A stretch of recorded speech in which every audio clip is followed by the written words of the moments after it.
Happy payday to Danny Hurley, who is slated to get a big-time contract or raise from UConn, even though he already got one. Rob Dibble joining the Dan Dockett Show. He hosts a radio show up in Connecticut that carries the UConn game, so he talks to Hurley from time to time. So he's very much in the know when it comes to that kind of stuff. So he's expected to get a huge raise here at some point, and he's staying to pursue his third straight title. I think that's the only reason that you turn down a 6-year, $70 million deal, which would have made him the sixth highest paid head coach in the NBA, which seems insane to turn that down. But when we keep in mind that, UConn's going to pony up the money here, it really makes a lot of sense, right? And the raise that he's going to get is likely going to rival the $11.5 million a year that the Lakers were going to pay him. So it makes sense. He doesn't have to move his family. He's from the Northeast. He doesn't have to leave. He can just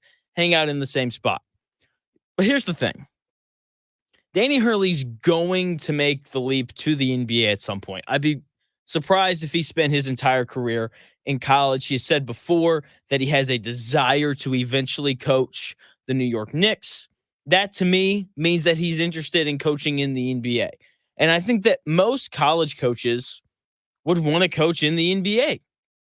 I would. Like, the pay tends to be better unless you're one of those top guys and you actually get a vacation every year.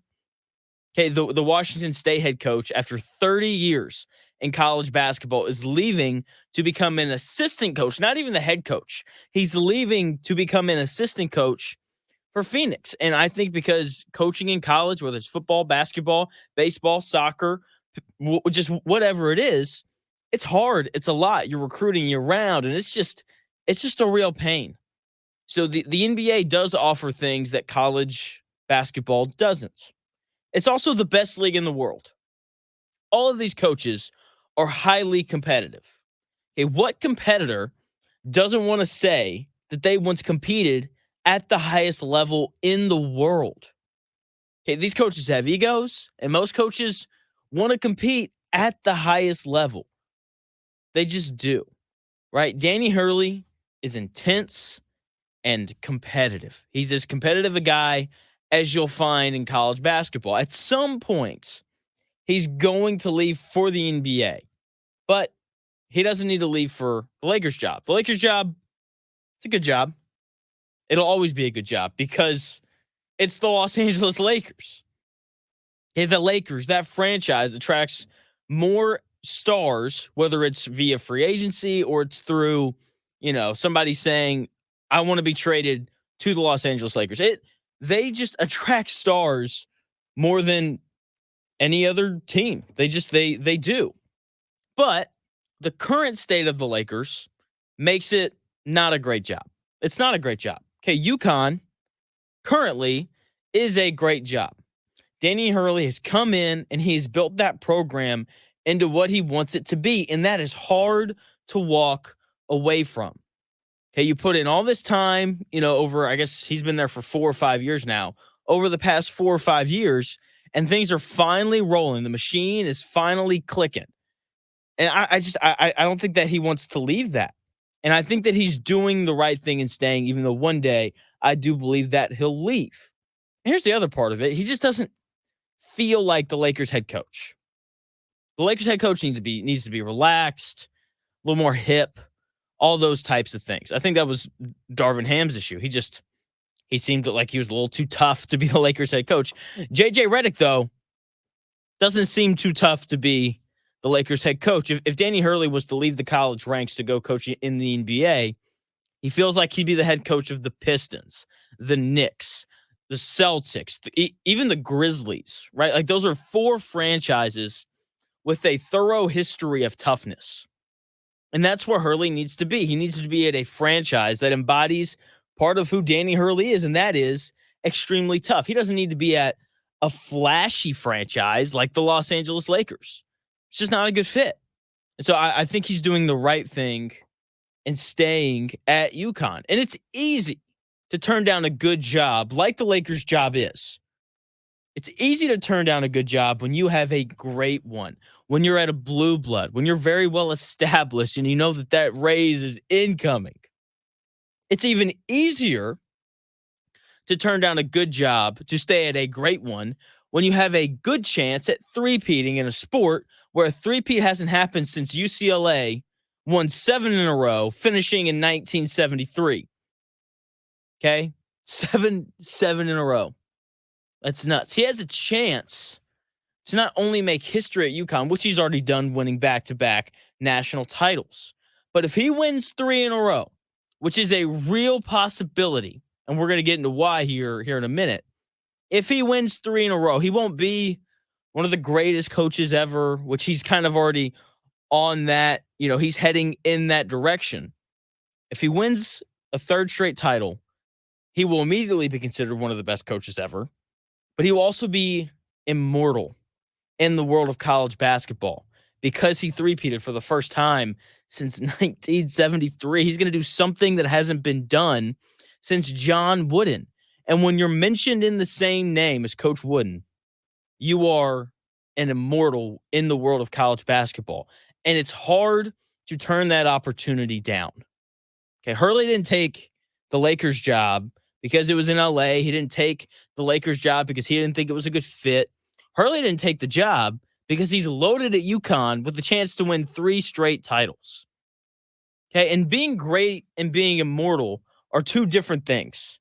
Okay, greatness is remembered temporarily.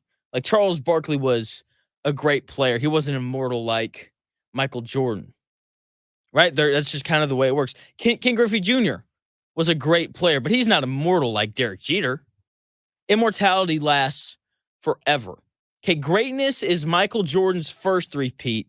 Immortality is three-peating again after taking a year and a half off to go play baseball. Greatness is LeBron James winning 2 titles in Miami. But immortality came for LeBron James when he delivered the city of Cleveland their first title in over 50 years. Greatness is the Red Sox winning the World Series. Immortality is being the only team in the history of sports to come back from down 3-0 to win a series, which they did against the Yankees in 2004 in the ALCS. Yankees suck. And then they went on to win the World Series. Okay, there's a difference between being great and being immortal. And I don't blame Dan Hurley at all for passing on the Lakers job when he knows his roster is loaded this year and he has a chance at that immortality that I just spoke of. He legitimately has a chance to three-peat. A three-peat would make him immortal. He would be remembered forever in the history of coaching and in the history of college basketball. Once again, he'd be the first head coach since the great John Wooden to three-peat. And it's hard to turn that opportunity down, especially when you have the means to reach this improbable goal. Danny Hurley and UConn are bringing in 3 highly touted freshmen, headlined by former IU commit, a high school player that many of my listeners are familiar with, Liam McNeely, sharpshooter, 6'7". Hurley also has 2 top transfers coming in Aiden Mahanahy from St. Mary's and Terrace Reed Jr. from Michigan. Both were 4-star recruits coming out of high school. So there's talent. And Mahanahy, I believe that's how you say it, was twice all WCC. And Reed was the starting center for Michigan last year. So he's played tough basketball in a tough conference in the Big Ten. Okay, Reed averaged 9 points, 7 rebounds, and 1.5 blocks a game. So Hurley has talent coming in that he knows is going to be good and is going to contribute. And he has talent that stayed. He said before Alex Caravan even decided to return, Alex Caravan, member of both national title teams these last 2 seasons, before he decided to forego his draft eligibility and return to UConn, Danny Hurley said that this was the most talented group he's had at UConn. And now he's got a guy in Alex Caravan who's going to be a junior that is talented because he was an influential player on both of those title teams. He's coming back, plus just all the other talent that he already has. Now, talent doesn't always win, just as John Calipari. But it's nice to have talent when you're trying to three-peat. It's nice to have talent when you're trying to win a title. One would say you had to have title You have to have talent, excuse me, in order to win anything. Okay, a chance to become immortal in the world of college basketball is hard to turn down. Okay, a sport that has a long, storied history. It's hard to turn that down, even if you have a lackluster group coming back. Okay, but if you have the most talented group you've had, though, like Dan Hurley currently does, it's near impossible to leave. Okay, UConn is going to pay you more money. You have a chance to win another title this year to make it a three-peat. And Danny Hurley's not that old. The NBA will come calling once again. And if he so chooses, he'll have an opportunity to fulfill that desire to coach in the NBA. Tom Thibodeau is not going to coach in New York for forever. It's not going to happen. He seems to naturally wear on people. That's what happened in Chicago. That's what happened in Minnesota. And eventually that will happen in New York. And when it happens, the New York Knicks would be stupid to not pick up the phone and at least interview Danny Hurley. Okay? Tough to leave something when you have an opportunity to become immortal, especially when you have the talent in order to do it in the world of sports, especially when the offer on the table isn't better than the situation that you're in. Because the situation in Los Angeles, not great. The future for the Lakers doesn't look great. LeBron James is likely going to opt out of his contract, opt out of his player option, and re-sign a new contract where he will be paid $60 million a year over the next 3 years. It's $180 million tied up in one guy. And that one guy will be 42 years old when his contract ends. I don't know about you. I'm not the smartest guy in the world. I will willingly admit that. But if I was coaching any professional team and I was paying a 42-year-old a max contract, that would be a red flag. I would be like, I don't know if I really want to do that. I don't care if it's LeBron James or not. That had to be a concern for Danny Hurley. The Lakers also don't have the required pieces to rebuild after LeBron James leaves. They don't have any young talent that they can flip for a star, and they don't have that many draft picks. They have the 17th pick this year in what is an awful draft. Next year, 2025 draft is supposed to be awesome. Yeah, the Lakers don't have a first-round pick, and they don't have anything that they can trade to acquire a first-round pick next year. Their first-round pick in 2026 is they have that, and then their first-round pick in 2027 is top 4 protected, which basically means that unless it's a top 4 pick, the Lakers don't have a first-round selection. And then in 2028 and 2029, they have their first-round pick with no second-round picks. Then in 2030, they have their first and second-round picks. That's it. That is not a lot to work with. That is not a lot to rebuild with. On top of that, you have an old and getting older roster. If you watched the Lakers play last year, it was evident that they were old. LeBron is 40. He's almost done. And Anthony Davis is 31. So LeBron is out of his prime, and Anthony Davis is on the backside of his. On top of that, Anthony Davis is as reliable as a relief pitcher getting a base knock in the bottom of the ninth inning. There's a reason why they used to get pinch hit for in those spots, because it's not going to happen. You know, it's not going to end well. Okay, this previous season was the first time that Anthony Davis played in 70 games since he was 24 years old. 7 years. It's been 7 years since Anthony Davis has played in 70 games.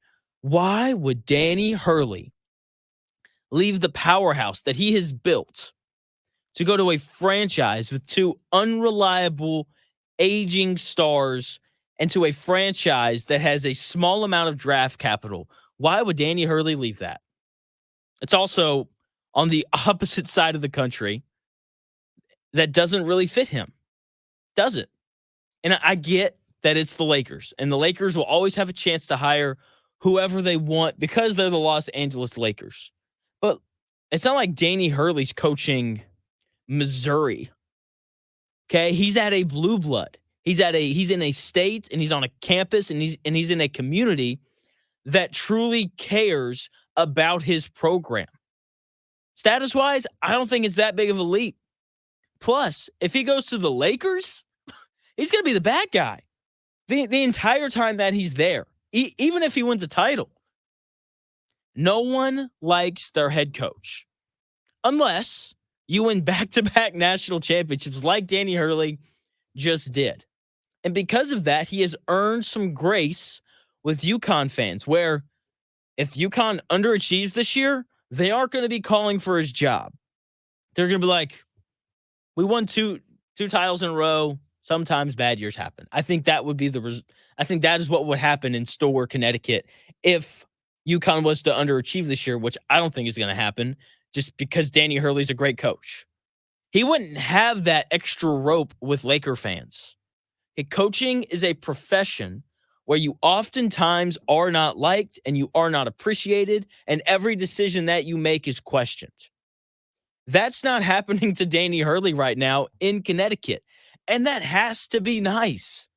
It has to be nice for Danny Hurley to actually be liked for a change. He's in a great spot, and he's going to have a chance in the future to make a leap to the NBA.